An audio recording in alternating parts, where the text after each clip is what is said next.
Ya, bagaimana kronologis terjadinya kebakaran dalam hotel di Mekah, Arab Saudi? Ya, betul, Windy. Dapat kami luruskan. Yang terbakar kamar di sebuah hotel. Jadi ada kamar di sebuah hotel di Sakap Al Baraka di wilayah Sisa 2. Kamar ini terbakar atau dilalap api karena ketika jamaah atau embarkasi Surabaya baru tiba dari Jeddah dan akan melaksanakan umroh. Belum melaksanakan umroh, jamaah ini memasak air atau memasak nasi dengan menggunakan alat elektronik dan ketika dicolokkan dengan melalui listrik, sumber daya listrik, akhirnya jamaah tersebut lupa untuk mencabut alat yang sudah menjadi alat untuk masak itu.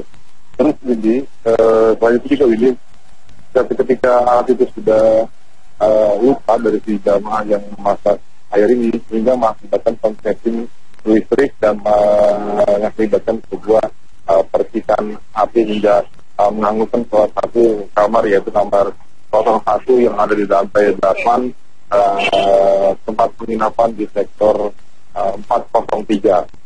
Tadi kami juga sempat ke sana melihat beberapa kamar yang terkena dampaknya, dan antara ini kamar 01 yang hangus karena terbakar, tetapi kamar yang di sebelahnya kamar 02 alhamdulillah tidak terkena karena dari pihak pemadam kebakaran Arab Saudi segera memadamkan api yang berkobar pada sekitar pukul 1 dini hari, Kamis dini hari ya, Windy, atau pukul 5 waktu arah Jakarta.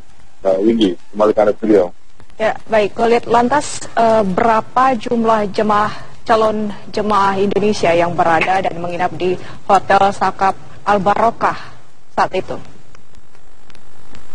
Ya, Windy, jamaah yang berada di Hotel Sakap Al Barokah ini atau Pemondokan 403 ini, jamaah berjumlah sekitar 245 jamaah.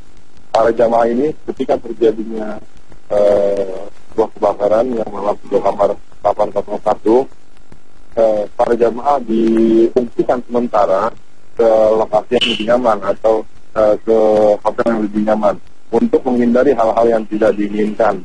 Alhamdulillah tidak ada korban jiwa ini dalam kejadian ini, karena para jamaah segera cepat difungsikan sementara oleh panitia penyelenggara haji Indonesia, dan jamaah tadi ketika saya bicara sekitar pukul 16 waktu Arab Saudi, jamaah sudah mulai beratur-atur kembali ke pemondokan, kembali ke penginapan atau kembali ke hotel Sakap Al Barokah, yaitu lantai 2, lantai 1, lantai 3 sudah bisa digunakan kembali oleh para jamaah. Dalam waktu 12 jam, pengurus hotel Sakap Al Barokah akan berjanji akan memulihkan kembali hotel tersebut, khususnya di lantai 8. Tadi ketika kami meliput ke sana, sudah dibersihkan beberapa dinding-dinding yang memang agak hitam karena bekas terbakar, dan beberapa kamar dibersihkan karena kotoran-kotoran yang percikan bara apa ini, hingga para jamaah nanti 12 jam kemudian atau mungkin dari sekarang 10 jam kemudian para jamaah sudah bisa kembali ke pemondokan yang ada di pemondokan 403. Windy. Baik, terima kasih Khalid Samsu atas laporannya dari Mekah, Arab Saudi. Dan pemirsa, kita akan kembali usai jeda pariwara berikut ini. Tetaplah bersama kami.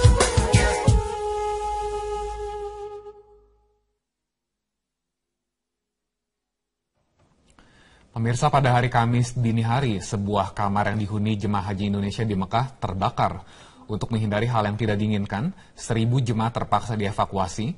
Kebakaran ini disebabkan oleh penghuni kamar yang lupa mencabut penanak nasi saat pergi umroh. Tidak ada korban jiwa maupun cedera dalam kebakaran ini. Pemadam kebakaran akan melakukan tinjauan lebih lanjut terkait kelayakan hotel ini pasca kebakaran di kamar ini. Reporter Metro TV Prihadi dan juru kamera Tengku Abdul Jabar melaporkan dari lokasi kebakaran. Sama dengan para jemaah haji asal Indonesia yang berada di lantai mezanin Hotel Syakab di kawasan Azizia. Kenapa mereka berada di sini? Karena mereka belum bisa kembali ke kamar mereka akibat insiden kebakaran yang terjadi di kamar 810 atau di lantai 8. Memang kebakaran berada hanya satu, yaitu di kamar 810. Namun menurut informasi yang saya peroleh di lapangan, asap kepulan yang tebal telah langsung membuat satu lantai di lantai 8 itu terkepung asap tebal yang menghitam melegam hingga ke atas dan dinding-dinding kamar. Untuk menghindari kejadian yang tidak diinginkan, pihak manajemen kemudian mengevakuasi seluruh penghuni hotel ini ke hotel lainnya. Namun hingga siang ini, yaitu pada saat Kamis siang, lantai 1, 2, 3 telah kembali bisa dihuni oleh jemaah haji asal Indonesia, namun lantai 4 hingga lantai 10 belum bisa dihuni kembali untuk diistirahatkan oleh jemaah haji Indonesia. Ini karena manajemen hotel masih perlu melakukan perbaikan, baik itu instalasi listrik ataupun melakukan pengecatan ulang agar benar-benar aman, agar benar-benar bisa ditinggali atau ditempati oleh jemaah haji agar mereka bisa nyaman. Dari catatan, tidak ada korban jiwa atas insiden kebakaran ini. Namun memang pada akhirnya di belakang saya ini, waktu istirahat jemaah haji asal Indonesia bisa dibilang terganggu, mestinya mereka bisa beristirahat di kamar mereka masing-masing, tapi demi keamanan dan kenyamanan lebih lanjut selama mereka berada di Mekah ini, mereka terpaksa berada di lantai mezanin ini untuk sementara waktu. Dari Mekah, Arab Saudi, Prihadi, Tengku Abdul Jabar, Metro TV.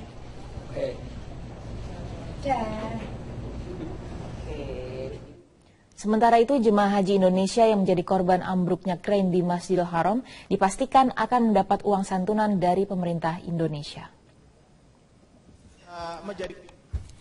Menteri Agama Lukman Hakim Saifuddin menjamin seluruh jemaah haji asal Indonesia yang menjadi korban ambruknya krain di Masjidil Haram mendapatkan santunan. Santunan berupa uang diberikan oleh pemerintah Indonesia kepada 11 jemaah yang meninggal dunia dan 41 jemaah yang terluka.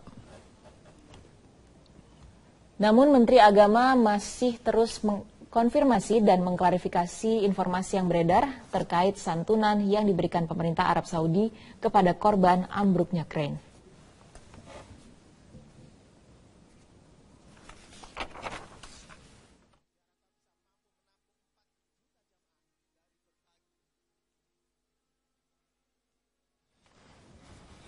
Sementara itu, keluarga jemaah calon haji yang menjadi korban robohnya krain di Mekah, mereka masih menunggu kabar resmi mengenai santunan yang akan diberikan oleh Kerajaan Arab Saudi. Sampai saat ini, keluarga korban belum mendapatkan informasi resmi dan pasti adanya santunan tersebut. Suasana duka masih terlihat di kediaman Sriana Warjosihono di Padukuhan, Rewulukulon, Sidokarto, Godean Sleman, Daerah Istimewa Yogyakarta. Sriana adalah warga dusun tersebut yang menjadi korban tragedi jatuhnya krain di Masjidil Haram, Arab Saudi. Mengenai kabar adanya santunan, keluarga mengaku belum mendapatkan kepastian. Sejauh ini, keluarga juga belum melakukan pembicaraan terkait santunan tersebut.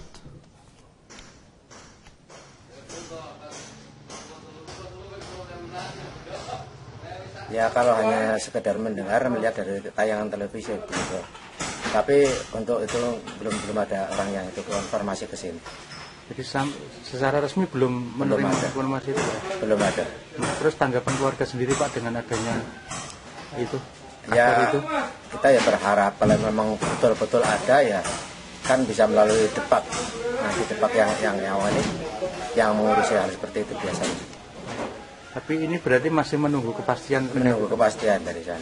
Dan memang berharap memang ada perhatian dari... Ya kalau memang ada perhatian ya kita merasa terima kasih. Hal yang sama juga akan dilakukan oleh pemerintah Provinsi Jawa Barat untuk memberikan santunan tambahan bagi jemaah yang menjadi korban ambruknya krain di Masjidil Haram Mekah, Arab Saudi. Hal tersebut diungkapkan Gubernur Jawa Barat Ahmad Heriawan di Asrama Haji Bekasi. Ahmad Heriawan yang akan menunaikan ibadah haji dan tergabung di dalam kloter 67 ini mengatakan, santunan akan diberikan kepada seluruh jemaah, baik yang meninggal dunia maupun yang terluka. Aher menambahkan, di Tanah Suci dirinya akan menjenguk jemaah asal Jawa Barat yang masih dirawat di rumah sakit. Sementara itu, keluarga dua jemaah asal Malang, Jawa Timur, Siti Rukayah dan Masadi Saiman yang turut menjadi korban mengaku belum mendapatkan informasi resmi dari pemerintah daerah maupun Kementerian Agama terkait santunan yang akan diberikan pemerintah Arab Saudi.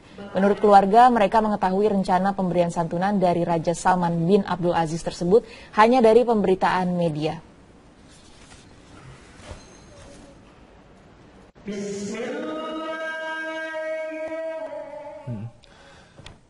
Sementara itu pemirsa, berbagai hal dipersiapkan jemaah calon haji sebelum mereka berangkat ke Tanah Suci.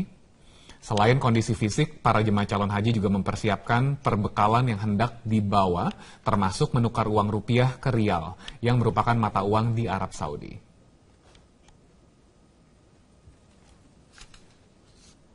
Haji Gorontalo yang tergabung dalam kloter 23 dan 26 ramai-ramai menukarkan uang rupiahnya ke rial. Sebelum berangkat, jemaah calon haji Gorontalo yang tergabung dalam kloter 23 dan 26 ramai-ramai menukarkan uang rupiahnya ke rial yang merupakan mata uang Arab Saudi. Sebagian besar para calon haji ini adalah mereka yang baru pertama kali datang ke Arab Saudi, sehingga mereka mengaku perlu mempersiapkan diri segala kebutuhan selama berada di Mekah dan Madinah. Di asrama haji Gorontalo sendiri disiapkan sejumlah loket penukaran uang rupiah ke rial. Para calon haji ini mengaku menukar uang dari 1 hingga 2 juta rupiah yang akan dipergunakan untuk kebutuhan selama di Tanah Suci.